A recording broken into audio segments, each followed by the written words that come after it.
ഗവർണറെ രൂക്ഷമായി വിമർശിച്ച് ദേശാഭിമാനിയിൽ എഡിറ്റോറിയൽ.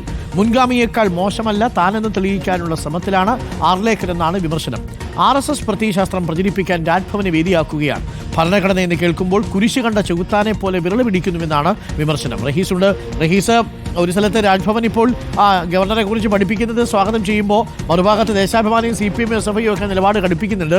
അങ്ങനെ അത്ര പെട്ടെന്ന് ഈ വിഷയം വിടാൻ ഉദ്ദേശിക്കുന്നില്ല എന്ന് തോന്നുന്നു. നേരത്തെ MV ഗോവിന്ദ മാഷിന്റെ പ്രസ്താവന ഉണ്ടാക്കിയ ഒരു വലിയ ഡാമേജ് ഒരു ഭാഗത്ത് കിടക്കുന്നുണ്ട്. അതൊരു ഡാമേജ് എക്സസൈസ്, കൺട്രോൾ എക്സസൈസ് കൂടിയാണ് എന്നുള്ളതാണ് വ്യക്തം. പക്ഷേ ഈ വിഷയത്തിൽ CPM ഓ CPI ഓ ഇടതുപക്ഷമോ നിലപാടൊട്ടും തെല്ലും കുറയ്ക്കാനുള്ള സാധ്യതയില്ലെന്ന് തോന്നുന്നു അല്ലേ?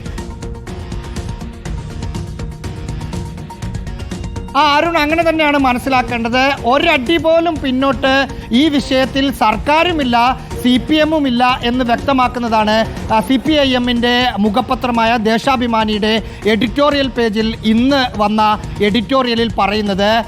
ആരിഫ് മുഹമ്മദ് ഖാനെ പോലെ തന്നെ, അതായത് ആരിഫ് മുഹമ്മദ് ഖാനേക്കാൾ മോശമല്ല ഞാനെന്ന് തെളിയിക്കാനുള്ള ഒരു ശ്രമമാണ് രാജേന്ദ്ര വിശ്വനാഥ് ആർലേക്കറിൻ്റെ ഭാഗത്തു നിന്ന് ഉണ്ടായിട്ടുള്ളത് എന്നതാണ് എഡിറ്റോറിയൽ പറയുന്നത്.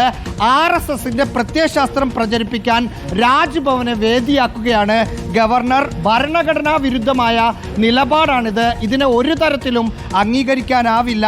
ഭരണഘടന എന്ന് കേൾക്കുമ്പോൾ കുരിശ് കണ്ട് ചെകുത്താനെ പോലെ വിരളി പിടിക്കുകയാണ് RSSകാരെന്ന് എഡിറ്റോറിയൽ പറയുന്നു.